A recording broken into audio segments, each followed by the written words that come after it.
झूठन। सुबह का नाश्ता यूं ही टेबल पर रखा रह गया। किसी ने उसे हाथ तक नहीं लगाया।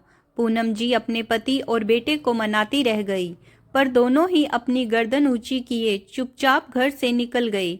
कितने प्यार से दोनों के लिए सुबह 6 बजे उठकर उनकी पसंद का नाश्ता बनाया था, ये सोचकर कि कुछ तो घर का माहौल बदलेगा। पर ऐसा कुछ भी नहीं हुआ। बात करना तो दूर की बात है, दोनों ने ही एक दूसरे की तरफ देखा तक नहीं। उदास होकर वो भी बिना नाश्ता किए ही सोफे पर आकर बैठ गई। आखिर उन्हें समझ ही नहीं आ रहा था कैसे घर की स्थिति को संभाले। जब से घर में अनूप ने कहा है कि उसे काजल से शादी करनी है, बस तब से घर का माहौल बड़ा ही उदासीन हो चुका है।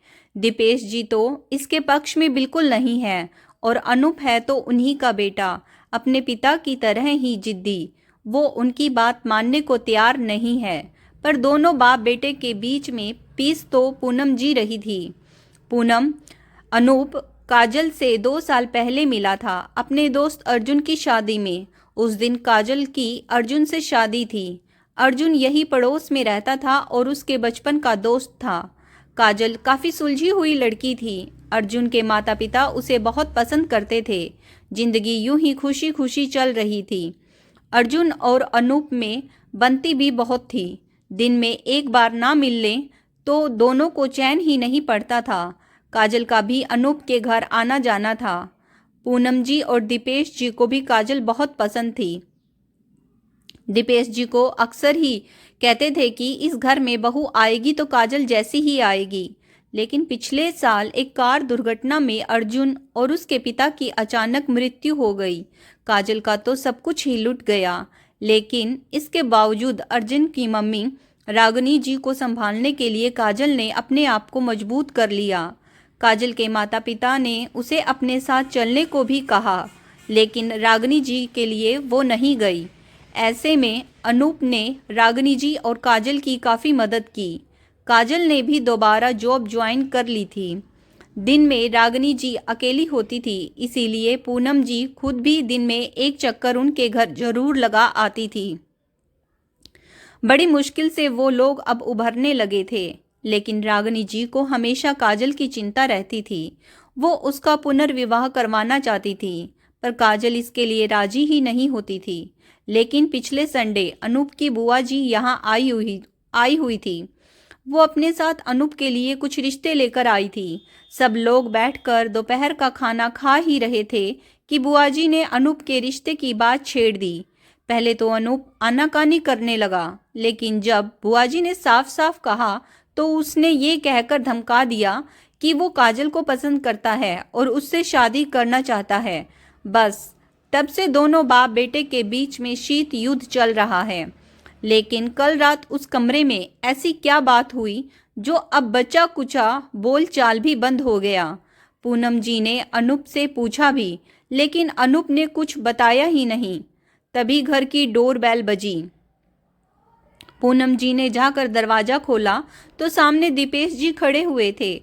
उन्हें देखते ही पूनम जी ने पूछा, अरे आप इतनी जल्दी आ गई? तबीयत ठीक तो है? सिर दर्द हो रहा है, आराम करना चाहता हूँ। रूखा सा जवाब देकर दीपेश जी अंदर कमरे में चले गए। उनके पीछे पीछे पूनम जी भी कमरे में आई। अब बिना नाश्ता किए जाओगे तो सर दर्द तो होगा ना? अपनी सेहत का बिल्कुल भी ध्यान नहीं रखते हो। मैं नाश्ता लेकर आती हूँ, आप नाश्ता कर लो, फिर दवाई लेकर आप आराम कर लेना। अब बस भी करो तुम। बस एक बार शुरू हो जाती हो तो बंद ही नहीं होती। इतनी ही फिक्र है तो अनूप को समझाओ, मेरे सिर दर्द का कारण तो वो ही है। अचानक दीपेश जी बिगड़ते हुए बोले, देखिए अनूप समझदार है, अपना भला बुरा जानता है। एक बार आराम से बैठकर उससे बात तो कीजिए। अच्छा, मुझे ही समझा रही हो पर उसे कुछ नहीं बोलोगी? देखिए काजल समझदार है, कुछ सोचकर ही अनूप ने उसे अपने लिए चुना होगा। एक बार उसकी बात सुन लेते तो। पूनम जी की बात सुनकर दीपेश जी को गुस्सा आ गया और वो अपनी आवाज को तेज करते हुए बोले, तुम्हारा दिमाग खराब हो गया है? जानबूझकर झूठन कौन निगलता है? झूठन? पूनम जी ने हैरानी से कहा, हाँ झूठन। झूठन नहीं तो क्या है? अरे दोस्त की जूठन खाने को तैयार हो रहा है। उसकी ऐसी क्या मजबूरी है जो उस विधवा से शादी करने को तैयार हो रहा है? उसे तो अभी एक से बढ़कर एक मिल जाएगी। मेरी तो मजबूरी थी कि मुझे अपने बेटे को पालने के लिए एक औरत की जरूरत थी, इसीलिए मैंने। बोलते बोलते दीपेश जी अचानक रुक गए। उन्हें ध्यान आया कि वो कुछ बहुत गलत बोल गए। पूनम जी उनकी बात सुनकर बिल्कुल हैरान होकर खड़ी रह गई, जबकि दीपेश जी वहां पर रखी कुर्सी पर दूसरी तरफ मुंह कर बैठ गए। पूनम जी की हालत ऐसी हो चुकी थी जैसे शरीर में से किसी ने जान ही निकाल ली। वो चुपचाप बाहर आकर सोफे पर बैठ गई। अब तो आंखों में से आंसू भी बरबस ही बह रहे थे। अपनी जिंदगी के 25 साल जिस शख्स के साथ बिता दिए, उसकी सोच इतनी घटिया थी। मतलब उसके लिए पूनम जी सिर्फ एक झूठन थी जो मजबूरी में उनकी जिंदगी में थी, सिर्फ इसीलिए कि उन्हें अपने बेटे अनूप को पालने के लिए एक औरत की जरूरत थी। आज से 25 साल पहले पूनम जी को भी तो दीपेश जी के साथ पुनर्विवाह हुआ था। तब दीपेश जी की पत्नी अपने 3 साल के बेटे अनूप को छोड़कर दुनिया से चली गई थी और इधर पूनम जी की माँ नहीं बन सकती थी। इस कारण उनके पति ने उनका त्याग कर दिया था। दीपेश जी की माँ ने ही ये रिश्ता करवाया था। शुरू शुरू में तो दीपेश जी पूनम जी से ढंग से बात भी नहीं करते थे। बस वो पूनम जी के पास अपनी जरूरत भर के लिए आते थे। बाकी उन्हें पूनम जी से कोई लेना देना नहीं होता था। अगर पूनम जी से कोई काम भी होता तो वो या तो अम्मा के जरिए बोलते थे या फिर अनूप के जरिए। सीधे मुंह कभी भी उन्होंने पूनम जी से बात नहीं की। हमेशा ही दोनों के रिश्ते में कुछ कमी सी रही थी। अपनापन तो ना के बराबर ही होता था। पूनम जी ने इसे दीपेश जी का स्वभाव मानकर अपना लिया था। बस अनूप के पालन पोषण पर उन्होंने अपना पूरा ध्यान केंद्रित कर दिया। पर आज जो शब्द बोले गए उसने इस रिश्ते की पोल खोल कर रख दी। ऐसा लग रहा था कि जिंदगी के 25 साल बाद वो बिल्कुल खाली हाथ खड़ी हुई थी। उनकी नज़र अपने दोनों खाली हाथों पर गई। सचमुच आज खाली हाथ नजर आ रहे थे। इन 25 सालों में क्या किया और उसका क्या प्रतिफल है, कुछ समझ ही नहीं आ रहा था। पूरी जवानी जहां स्वाहा कर दी, वहां क्या किसी को अपना कह सकती है, ये भी समझ में नहीं आ रहा था। उन्हीं दोनों खाली हाथों में अपना मुंह छिपाए पूनम जी का रोना छूट गया। तभी उनके कंधे पर किसी के हाथ का स्पर्श हुआ। उन्होंने नजरें उठाकर देखा तो सामने अनूप खड़ा हुआ था। पूनम जी के सामने आकर अनूप ने कहा, आपके हाथ खाली कहाँ है मम्मी?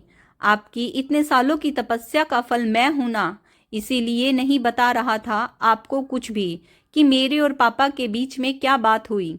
जानता था आपको दुख होगा। खून मैं जरूर उनका हूं, लेकिन परवरिश तो आपकी हूं, इसीलिए आप रो मत। अनूप पूनम जी को समझाते हुआ बोला। तो पूनम जी अनूप के कंधे लग कर रो पड़ी। आखिर उन्हें जैसे तैसे चुप कराकर अनूप पूनम जी का हाथ पकड़कर उस कमरे में ले गया जहां दीपेश जी पहले से बैठे हुए थे, और वहां जाकर बोला, पापा मैं अपनी मम्मी को लेकर यहां से जा रहा हूं। मैं नहीं चाहता कि मम्मी को ये महसूस हो कि जिस शख्स के साथ वो इतने साल से रही वो उनके लिए इतनी घटिया सोच रखता है।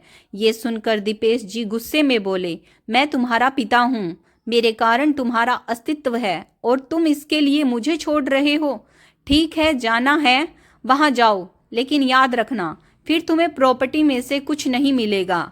पापा, प्रॉपर्टी तो हर कोई कमा सकता है, परिवार और सम्मान कमाना हर किसी के बस की बात नहीं। मैं यहाँ से सिर्फ अपनी मम्मी और उनके सम्मान को लेकर जा रहा हूँ। आपको आपकी प्रॉपर्टी मुबारक हो।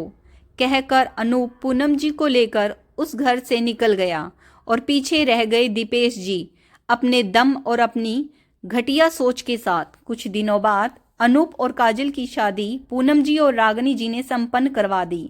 हालांकि दीपेश जी को भी बुलाया था पर वो आए नहीं। दोस्तों, आज की कहानी कैसी लगी कमेंट्स करके ज़रूर बताइएगा। अगर कहानी पसंद आई है तो please like, share and subscribe my channel stories bye Sunita Saini. कहानी को देखने और सुनने के लिए आप सब लोगों का बहुत बहुत धन्यवाद।